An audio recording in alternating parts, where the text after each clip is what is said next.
It's up top in our show because the St. John's Red Storm, who have frankly been a disappointment up until today in Big East play after a strong start playing a weaker non-conference schedule, march into Hartford and command.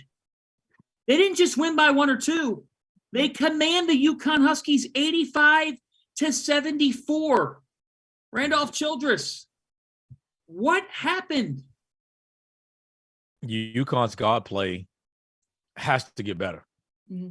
I don't know what happened. We were all high on this team with their depth, front court and back court, and right now their guard play, they're not playing well. I mean, even today, Jordan Hawkins had 31, but he had 7 turnovers. They coughed it up 21 times as a team against the Johnnies, and that's their kind of game. If you're going to beat the Johnnies, you got to have solid guard play, and UConn guards they've been really inconsistent. I think from the bigs. I mean, Klingon and Sonogo, one of them has played relatively well and been solid during the season, but the guard play has been up and down. It hasn't been as consistent as it needs to be. They got to fix that quick. I mean, they've lost 4 of their last 5. They got to fix that quick, and it's obviously they can't turn the basketball over, but there's got to get some guys emerging. There's got to be more consistency. It can't be even from Jordan Hawkins, and I'm a huge Jordan Hawkins fan. I've been raving about him since he committed there. 31 tonight, but again, I would have rather see him consistently being around 15, 16, not come out the next game, go 1 of 10. Jackson, leader of that group, I think, again, tonight, not much. I mean, Hassan Diar, nothing tonight. I mean, there's just not much consistency from the backcourt. And if that doesn't continue, then it's going to be a long season for these guys. There's just no energy either. Like the last 5-7 minutes of that game, I was really disappointed in how UConn kind of finished it, even when St. John's kind of punched him in the mouth. I will say on the flip side of that, Joel Soriano, very impressed with him today and how he kind of played Sonogo because Sonogo is so physical down in the paint, and I thought Sariano did a really good job of pushing him out, and so he wasn't able to catch the ball in areas he likes to be at, and they struggled as a result of it and kind of broke down offensively. UConn did. I don't know. I just thought when the double came down on Sonogo, just they struggled to scramble out and find some offense consistently with that guard play. But I mean, credit the way St. John's defended today. I think that was huge. Well, and to St. John's credit, Posh Alexander sets that tone defensively. Yes, he does. And he's talking, he's backing it up. When he backs it up. He's backing it up. Yeah. Look, St. John's is the roller coaster ride of college basketball. I mean, you wake up one day and you see them play like this, and you're sitting there saying, man, they could go on a run. And they could come out against a DePaul or a Georgetown in the Big East or a Butler, and they're not even recognizable. So they've had that type of season. Today they show what they could be. There's never a denial of talent. And here's the thought process with UConn. You get a transfer from East Carolina and Tristan Newton. He flourished in the American. You get a transfer in Hassan Diarra from Texas A&M. Solid. You get Naheem Aline from Virginia Tech.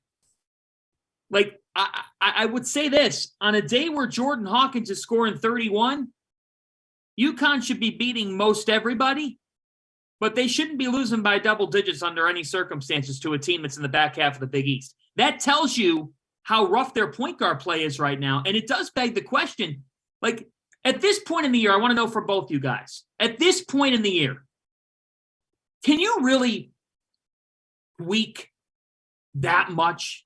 Can that much be changed about who you are? Yes or no? Meaning what? Meaning, if you're not getting great point guard play, like, can you just, how are you able to get it? But when you say, the thing is, you can't just manifest with someone just be an elite point guard, but they can't hurt you either. You have what you have. They have players. We talked about Hawkins today. He went for 31. He shot it well, but he had 7 turnovers. You look at the rest of this back, Aline 0 for 4. Hassan Diar 1 for 4. Newton 0 and 1. Jackson 0 and 2. Like, that's nothing. So if you do that and then you're turning the basketball over, like that's what I mean. They need to get 2 or 3 guys that they can consistently rely on. And I don't know where that's coming from. It's going to turn around. I believe it. They're too talented now. Elite point guard play, that could be a problem. That may be the difference in them going to Houston or not. But they're going to compete. They're too talented. They're going to compete in this Final Four. I think the one concern that we had about this team last year, we thought, all right, if Sanogo doesn't play well and they can't run their offense through him and he's efficient, where is it going to come from? They got enough guys now that can make shots and make plays. They're just not. I don't know what's going on with the guard play now. I would have never. I don't have an answer to it. I would have never thought that. You understand how the Johnnies play. They force you. They speed you up. They're not going to let you run your offense. You just got to buckle down and go make plays. And that's disruptive to teams when you want to execute sets. The Johnnies are not going to let you do that. So I don't know if this is a style thing, but again, 4 out of these last 5 games, they didn't play St. John 4 of the last 5 games, and so the guard play just has to be better. It's plain and simple. I don't think anybody's going to deny that. This time of year, especially, it's hard when you talk about guard play, maybe scoring, for example, right? Where you feel like you get into a slump because at this point of the season, everyone's tired mentally, physically. You also have the fact that, intel is better. Now teams are able to scout you differently because they have more information on you. So I think there's definitely a curve in that regard. Here's my thing though. If you're going to go out there and play, what are you going to bring to the table if you can't score? Because scoring's not everything, right? Being a great passer matters. Being a great screener matters. Rebounding the ball matters. But the one way you can get minutes and stay on the floor and really assert your will is if you can do it defensively. Mm-hmm. And I don't think anyone on UConn tonight did it defensively. They switched up defense a little bit. Look, Curbelo was getting into the paint at ease. He was just slashing every single player on UConn, getting to the paint, creating paint touches, little jumpers in the lane, whatever. Then UConn went to a 1-3-1, kind of trying to dismantle that to an extent. But you have to be committed to the defensive side of the ball if the offense is not going well for you. And I think that's something that we did not see tonight. Man, it really is staggering to see Connecticut at 4-4 in the Big East. I mean, I don't care how you slice it. Nobody could have seen that coming. You couldn't have. You look at the standings right now in this conference, Xavier 7-0. Providence is 6-1. By the way, Xavier and Providence, both their meetings are in February. February 1st is the first one in Cincinnati. Then the last week of the regular season, the rematch will be in Rhode Island. So they're at the top of the league. Marquette's at 6-2. Then Creighton's at 4-3. UConn's at 4-4. Seton Hall is at 4-4. UConn is next at Seton Hall on Wednesday. Any final thoughts, Randolph, on that picture and wherever you want to go in the Big East Conference before we shift to the Big Ten? I believe in their coaching staff and the roster talent too much to think they're going to fall. I think they hit a rough patch. They're not playing good basketball right now. I don't know. Maybe the ranking as high as top 5 in the country went to their head. They started this week. They were highest second in the country.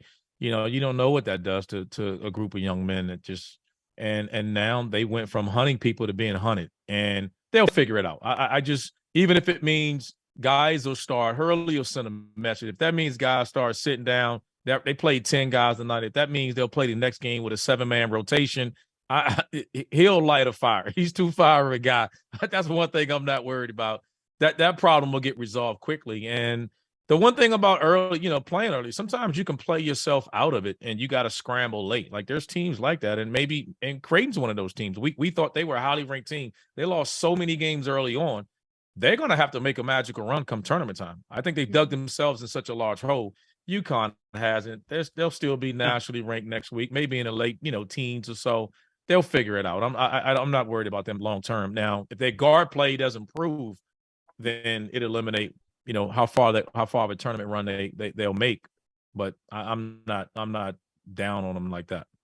I'm with you. I don't think the early season was a fluke by any means. I mean, this team they've still got some great players. They've shown sports. I mean, shoot, they beat Alabama, they beat Oregon. The teams they've lost to, okay, so the Johnnies wasn't a great loss necessarily, and it was at home, which also is a knock on you. But they lose at Xavier, they lose at Providence, they lose at Marquette. Those are all road games against the top 3 teams in the Big East. Yeah, another shot. All good teams. They're all good teams. Like, it's not like they have a terrible loss. So I've got no worries about this team. They'll be fine. They just got to figure it out. Slumps happen. And who's to say they don't go undefeated in February?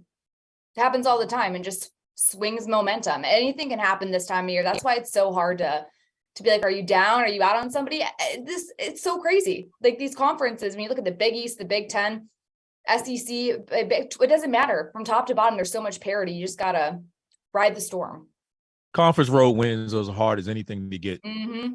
I don't care what conference you in. Winning on the road in conference, there's no surprises. You're not scheming anybody. You're not out scheming. You just got to show up and figure it out. And they, like we talked about, the top of this league is damn good. It's as good as any top of the league in any conference.